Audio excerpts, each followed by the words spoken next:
Bienvenidos a la videoconferencia Teoría Atómica. La voy a impartir yo, doctora Astrid Natalia Saldívar Reyes.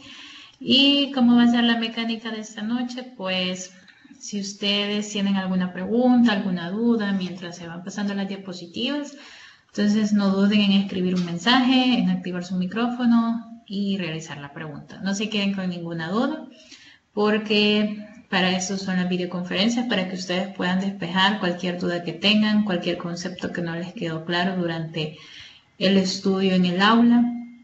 Entonces nosotros solo somos facilitadores para ustedes. Y pues si en el transcurso de la presentación no surge ninguna duda, ninguna pregunta, lo podemos también realizar hasta el final. Entonces, para comenzar, sobre teoría atómica.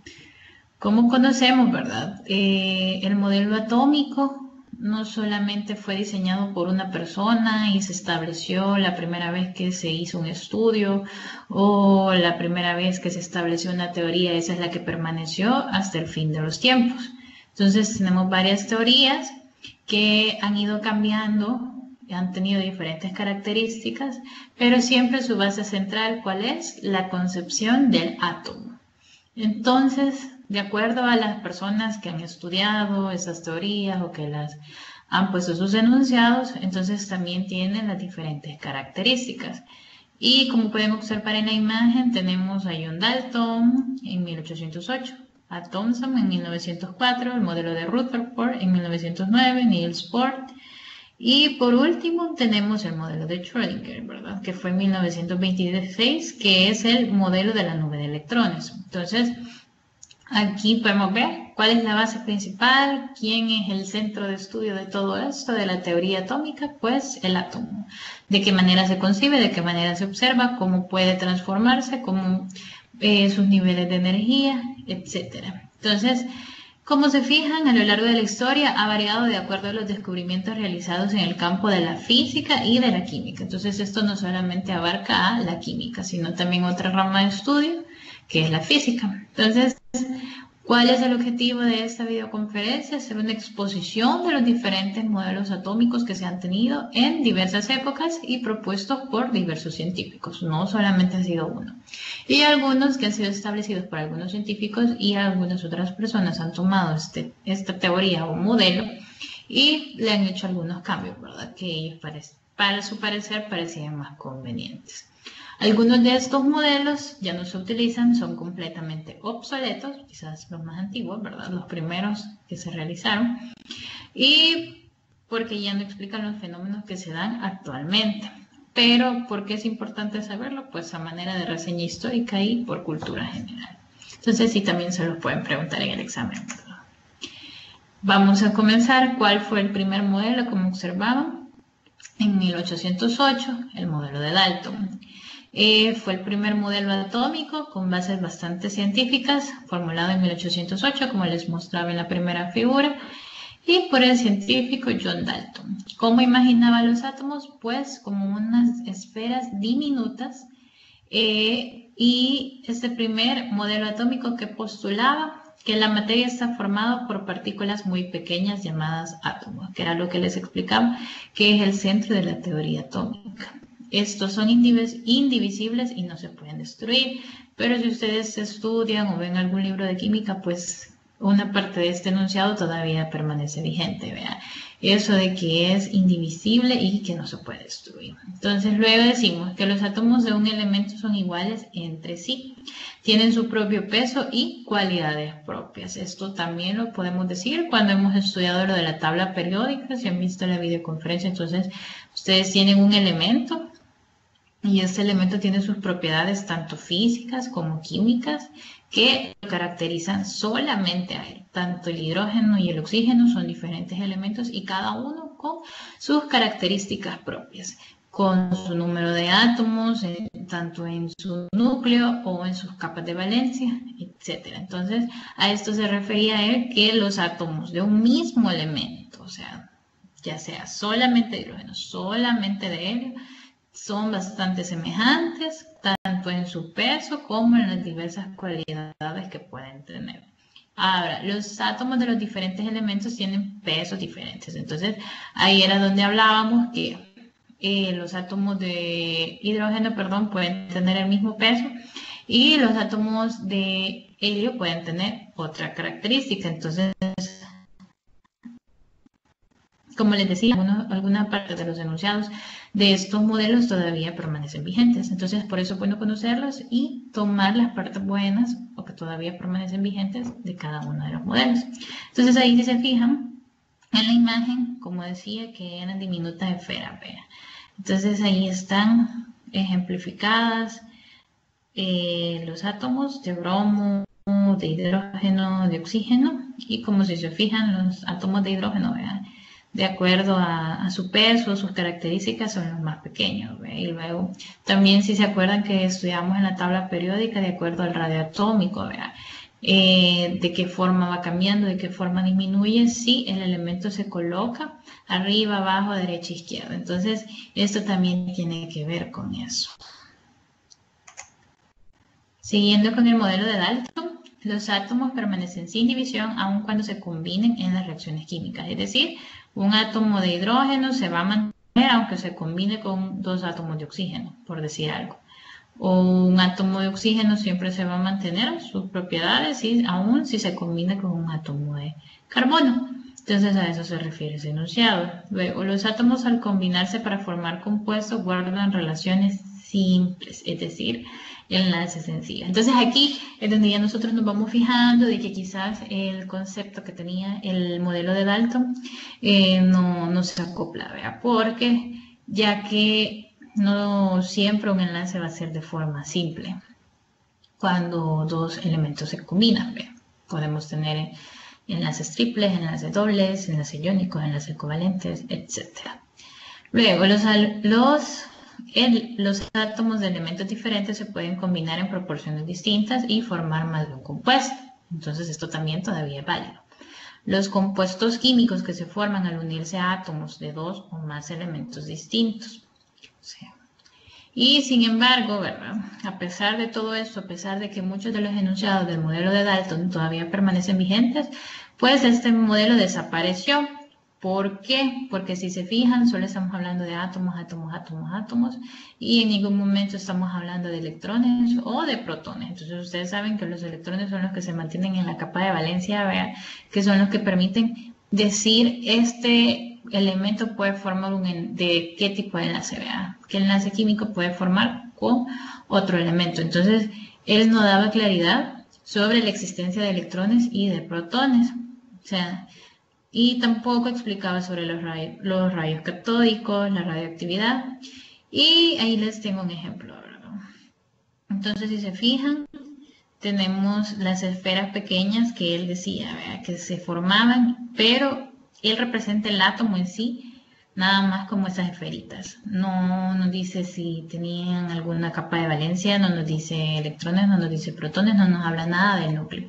Entonces, por lo tanto, está bastante incompleto el modelo, a pesar de que algunos de los enunciados que ahí se mencionan todavía permanecen vigentes a la actualidad. Entonces, recuerden, el modelo de Dalton fue el primero y fue postulado en 1808. Entonces, que nos dice que los átomos son pequeñas esferas y que cada uno de estos átomos, dependiendo del tipo de elemento, tiene sus características tanto físicas como químicas, al igual que su peso se mantiene cuando los átomos pertenecen al mismo elemento. Cuando ya son de distintos, ya las propiedades van cambiando, al igual que su peso.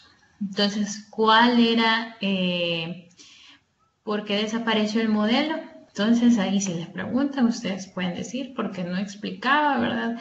Nada sobre los rayos catódicos, nada sobre la radioactividad y ni siquiera sobre la presencia de electrones, de protones, del núcleo, de capas de valencia, etc. Entonces creo que este es el modelo más sencillo que se les puede quedar o que pueden entender porque no está tan completo. Y también acuérdense de los enunciados que tiene el modelo. Luego tenemos el modelo de Thomson, que era el siguiente que les explicaba en las primeras figuras. Luego del descubrimiento del electrón, que se descubrió en 1897 por John Thomson, se determinó que la materia se componía de dos partes.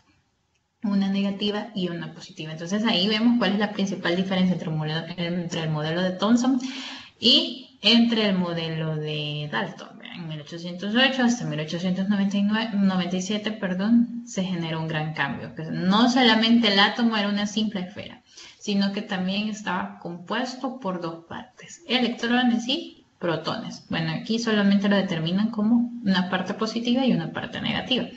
Ahora, la parte negativa está constituida por electrones, los cuales se encontraban, según este modelo, inmersos en una masa de carga positiva a manera de pasas en un pastel.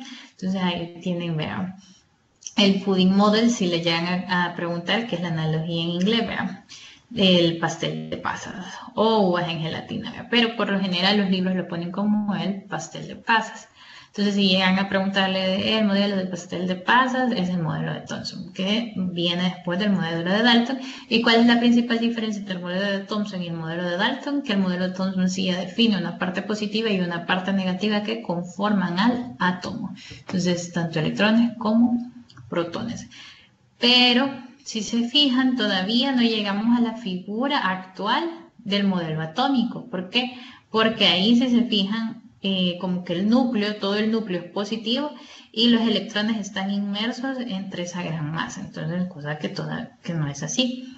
Bueno, posteriormente John Perrin propuso un modelo modificado a partir del modelo de Thomson, donde las pasas, es decir, los electrones que están inmersos dentro de todo ese pastel, se situaban en la parte exterior del pastel, en la carga positiva, es decir, que ya no estaban inmersos dentro de la parte positiva. Entonces, pero todavía no lograba definir el modelo que tenemos en la actualidad.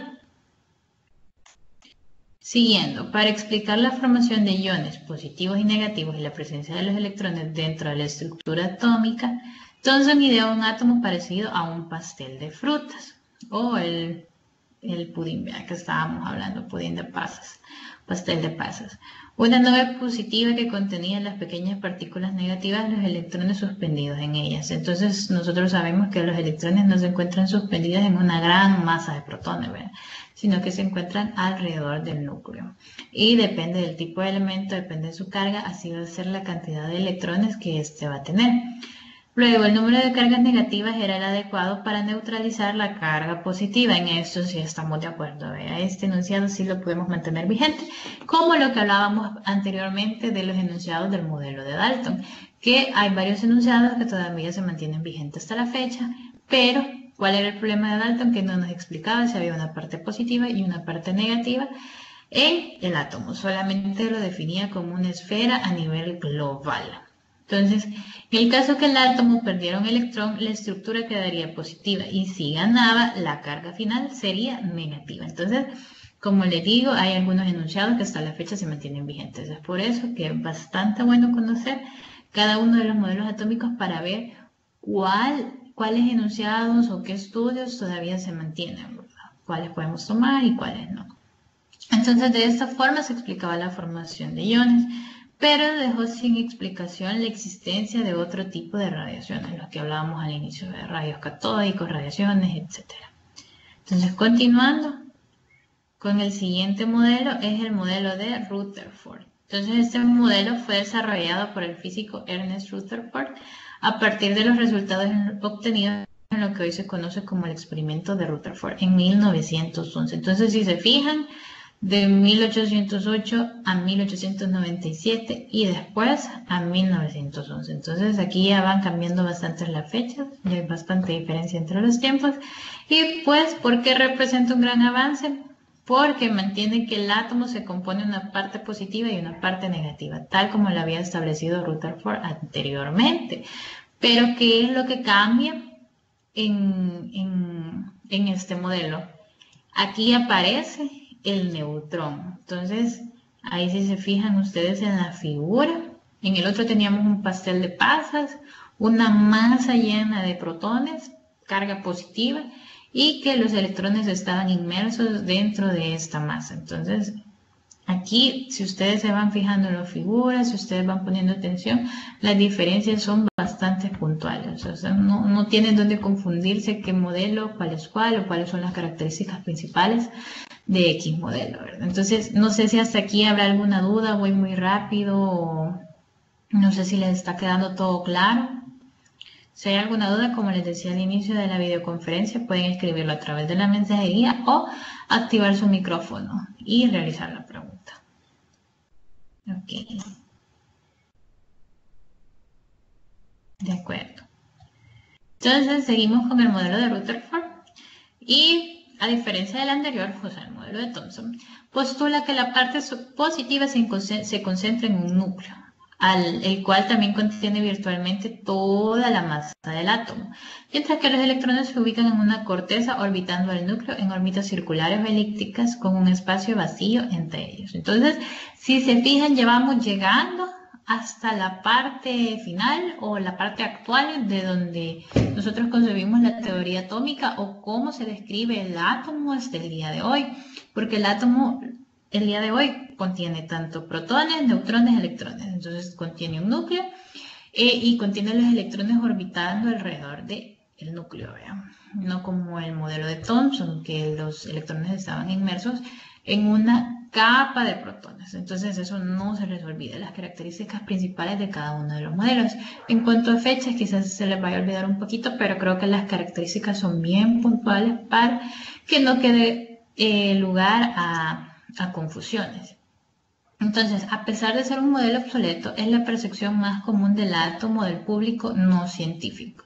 O sea, a nosotros que todavía no estudiamos tanto la teoría atómica, quizás es la concepción que tenemos más puntual de lo que es el modelo atómico, porque si se fijan, es el modelo que nosotros usamos, según la figura, más comúnmente. Vean. Entonces, Rutherford predijo la existencia del neutrón en el año 1920. Por esa razón, en el modelo anterior, Thomson, no se habla de este. Entonces, si se fijan, cada uno de los enunciados o cada uno de los modelos va estableciendo una principal diferencia. En el primero, solamente nos decía Dalton en 1808 que eran simples esferas. Un átomo solamente era una simple esfera que si pertenecía a X elemento tenía X características, tanto físicas como químicas.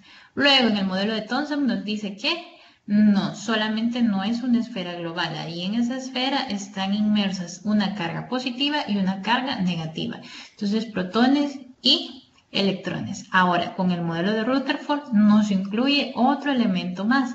El átomo, sí, es cierto, es una esfera y tiene núcleo, tiene neutrones, tiene protones y tiene electrones. Y la otra diferencia del modelo de Rutherford con Thomson es que el electrón no se encuentra inmerso en una masa de protones, sino que se encuentra girando u orbitando alrededor del núcleo, ya sea de forma circular o elíptica. Entonces, ahí es donde nosotros vamos marcando las principales diferencias entre cada uno de los modelos. Creo que si ustedes lo ven de esa manera, no se van a perder, se les va a quedar súper fácil estableciendo las características principales de esos modelos. Entonces, ¿qué sigue? El modelo de Bohr. Entonces, este modelo es estrictamente un modelo del átomo de hidrógeno tomado como punto de partida del modelo de Rutherford, el último que acabamos de ver, donde tenemos neutrones, protones y electrones. Y que los electrones están orbitando alrededor de ¿qué? Del núcleo. ¿Y dónde se encuentra toda la masa principal del átomo? En el núcleo. Entonces, tal y como lo podemos concebir hasta el día de hoy. Niels Bohr trata de incorporar los fenómenos de absorción y emisión de los gases, así como la nueva teoría de la cuantización de la energía desarrollada por Max Planck. Más adelante ustedes van a ver la constante de Planck cuando estén estudiando todos estos modelos atómicos y esta se la van a aprender de memoria. Y el fenómeno del efecto fotoeléctrico observado por Albert Einstein. Entonces, el átomo, que es lo que enuncia este modelo, es un pequeño sistema solar con un núcleo en el centro. Eso ya lo sabíamos desde el modelo de Rutherford. Y con electrones moviéndose alrededor del núcleo en órbitas, aquí viene la diferencia, bien definidas. Entonces, en el modelo de Rutherford nos dice que los electrones están orbitando a lo loco, y que hay un claro vacío entre uno y el otro. Pero aquí nos dice que sí hay una separación todo está medido, ¿verdad? Entonces por eso las órbitas sí se definen tal cual, no es que los electrones andan moviéndose de un lado a otro a lo loco, ¿verdad? Entonces las órbitas están cuantizadas, los electrones pueden estar solo en ciertas órbitas y como les digo, con cada modelo que nosotros vamos observando, si se fijan, se asemeja más al modelo que nosotros tenemos actualmente establecido. Entonces, ahí viene lo de los orbitales, SPF. Entonces ahí ustedes saben que en cada orbital puede haber X número de electrones. No es que en el primer orbital ahí vamos a tirar todos los electrones y ahí se van a parear y de estado basal van a pasar a estado excitado. No. Entonces aquí nos establece que pueden estar en ciertos orbitales y con ciertos niveles de energía. Entonces aquí viene lo que les estaba explicando. Cada órbita tiene una energía asociada. La más externa es la de mayor energía, por eso es que en estas capas es donde nosotros podemos ver que pueden existir los enlaces, ¿verdad? Ya sea que quitan o llega un nuevo electrón. Los electrones no irradian energía luz mientras permanezcan en órbitas estables, solamente en órbitas inestables. Los electrones pueden saltar de una a otra órbita. Si lo hace desde una de menor energía a una de mayor energía, absorbe. En cambio, si pasa lo contrario, ¿verdad? Entonces ya no está absorbiendo energía, ¿verdad? Y entonces ahí ustedes se tienen que fijar cuáles son los niveles de orbitales que podamos tener y de acuerdo a los niveles de orbitales que posea ese átomo también van a ser los niveles de energía que éste va a tener y la cantidad de electrones que también pueden ocupar en estos orbitales. Entonces ahí es donde ustedes tienen que ponerle bastante atención. Y seguimos con el modelo de Bohr, si se acuerdan, estaba hablando que solamente era para el hidrógeno, y dice, no puede explicar la existencia de órbitas estables y para la condición de cuantización. Bohr encontró que el momento angular del electrón, y nos da cuánto es, que es la constante de Planck entre 2pi, por un método que no puede justificar. Por lo tanto, este modelo, se convirtió en obsoleto. Ahora, si nosotros ponemos cuál es la diferencia del modelo de Bohr con los otros modelos, es que nos está explicando los niveles de energía en cada uno de los orbitales. Y ahora viene el más importante porque es el modelo que se mantiene en la actualidad. Entonces, si ustedes les preguntan cuál es el modelo que se utiliza, cuál es el modelo atómico que se utiliza actualmente, pues van a tener el modelo de Schrödinger. Entonces, ¿qué nos dice? Densidad de probabilidad de ubicación de un electrón para los primeros niveles de energía, entonces para los primeros orbitales. Después de que Louis Victor de Broglie propuso la naturaleza ondulatoria de la materia en 1904, imagínense, venimos desde 1808 hasta 1924. Entonces, ¿quién generó esto? Erwin Schrödinger, en 1926. Y se actualizó nuevamente el modelo del átomo. Entonces, si se fijan cuántos años tuvieron que transcurrir para que pudiéramos llegar hasta el último modelo atómico que usamos en la actualidad o el que tenemos más definido. Entonces, el modelo de Schrödinger se abandona en la concepción de los electrones como esferas diminutas con carga que giran en torno al núcleo, pero esto ya lo teníamos establecido desde el modelo de Rutherford, si se pone, que es una extrapolación de la experiencia a nivel macroscópico hacia las diminutas dimensiones del átomo. En vez de esto, Schrödinger describe a los electrones por medio de una función de onda, el cuadrado de la cual representa la probabilidad de presencia en una región delimitada del espacio. Esta zona de probabilidad se conoce como orbitales. Entonces, de acuerdo a los orbitales que nosotros tenemos, va a ser la probabilidad de encontrar un electrón en él. Entonces acá si se fijan SP, 2S, 2. Entonces ahí ese es Y, Z, X son los numeritos. No sé si se han fijado en la tabla periódica cuando ustedes ven un elemento que dicen SP, FD. Entonces son los tipos de orbitales que nosotros tenemos y la probabilidad de que podamos encontrar un electrón en uno de estos orbitales. Entonces ahí si se fijan ya tenemos una marcada diferencia entre los diferentes modelos. Ahora se los traigo de regreso para que podamos marcar las diferencias puntuales de los tipos de modelos existentes. Vean toda la historia. Tenemos primero el de Dalton, que no aparece acá. Luego tenemos el modelo de Thomson, el modelo de Rutherford, el modelo de Bohr y el modelo de Schrödinger. Entonces, el de Schrödinger es el que conocemos a la actualidad con las ondas electrónicas. Entonces, quizás el modelo de Schrödinger, como lo mencionaba la teoría, no lo hemos visto tan seguido como podemos ver el modelo de Rutherford, que es el que nosotros concebimos más usualmente porque no estamos estudiando tan a fondo el átomo. Porque si se fijan, en el modelo de Rutherford ya se establecían los orbitales y los niveles de energía que se terminan de establecer en el modelo de Bohr. Entonces, al final, el modelo de Schrödinger solamente nos establece la probabilidad de que puede existir X número de electrones de acuerdo al nivel de orbital que nosotros estemos presentando, porque de acuerdo al orbital que tengamos, también así va a ser el nivel de energía que puede existir en ese orbital, ya sea para desprender un electrón de otro elemento, ¿vea? Para poder incorporarlo a este elemento, o para poder donar un electrón a otro elemento. Entonces, aquí creo que en esta imagen se establece bastante bien las diferencias puntuales entre cada uno de ellos y añadiendo al modelo de Dalton, ¿verdad? En 1808, que como les decía, solamente eran puras esferitas que contenían sus propiedades físicas y químicas. Entonces, no sé si hasta acá les queda alguna duda, alguna pregunta, que no les queda claro algún modelo, algún concepto. No sé si expliqué muy rápido alguna diapositiva, si quieren que regrese. Pueden escribirlo por mensaje, pueden activar su micrófono y esclarecemos todas las dudas que ustedes tengan.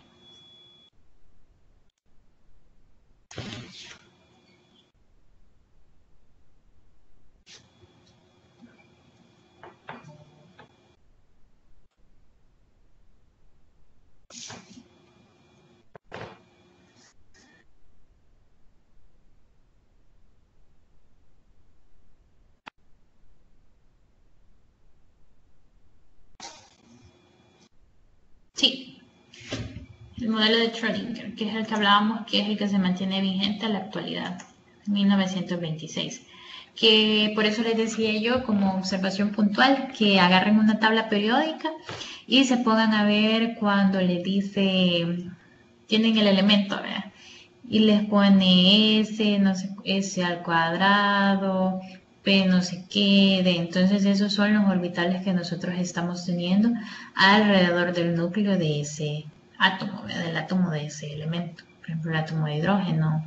Entonces, ¿cuántos orbitales tenemos y qué niveles de energía tenemos en esos orbitales? Entonces, a eso se refiere el modelo de Schrödinger.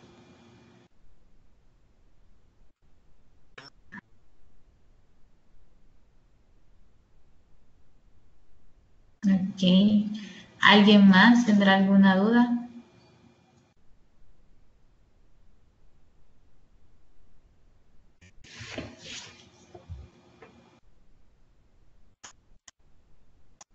Bueno, si no, esperaría que les haya quedado todo claro y cuáles preguntas podría establecer para ver si hay claridad en toda la videoconferencia. La primera es, ¿cuáles son los modelos atómicos que existen y han existido hasta la actualidad?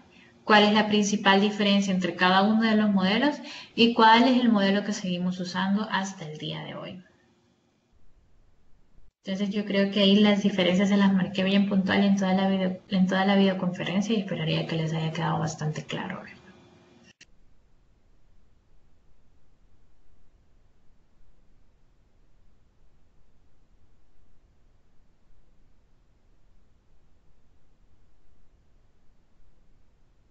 Ujú.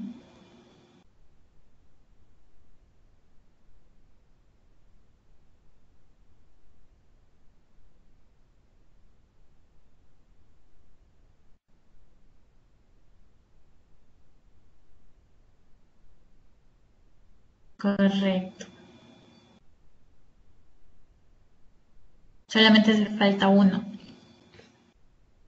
que no se les tiene que olvidar que es el que estamos usando hasta el día de hoy y que es el que ustedes van a ver en la tabla periódica cuando ustedes vean la numeración o para ver los orbitales, el nivel de energía de cada uno de los elementos a estudiar. El modelo de Schrödinger, correcto. Entonces no se les olvide eso. que él es el que describe esos niveles de energía en cada uno de los elementos. Y esperaría que les haya quedado claro también la diferencia entre cada uno de los modelos y cómo de acuerdo al estudio fueron evolucionando, ¿verdad? Que pasar desde una esfera simple con Dalton, al final terminamos con niveles de orbitales, los niveles de energía que posee cada uno de los orbitales, con electrones, protones, neutrones, con que el núcleo ahí se concentra toda la masa del átomo. Y que les haya quedado claro, ¿verdad? Por si tenían todavía alguna duda cuando estudiaron este tema. Entonces, si tienen dudas sobre algún otro tema, no duden en acercarse a sus tutores, en preguntar todo, cualquier concepto, cualquier duda, pregúntenlo. Entonces, más vale que lo pregunten acá, que sigan teniendo esa duda el día del examen. Entonces, el día de hoy, todos los tutores les estuvimos enviando correos a su mensajería, ya sea al aula o a su correo electrónico, para que estén pendientes de eso y ahí tienen toda la información de lo que va a pasar esta semana. Y si tienen alguna duda, también no duden en buscarnos en el enlace o en YouTube para que puedan ver todas las videoconferencias que se han impartido desde que inició el curso. Así que les agradezco su participación y les deseo mucho éxito para este examen de admisión que van a realizar el día sábado. Entonces, que pasen una feliz noche y cualquier duda, por favor, no duden en preguntar a cualquiera de sus tutores.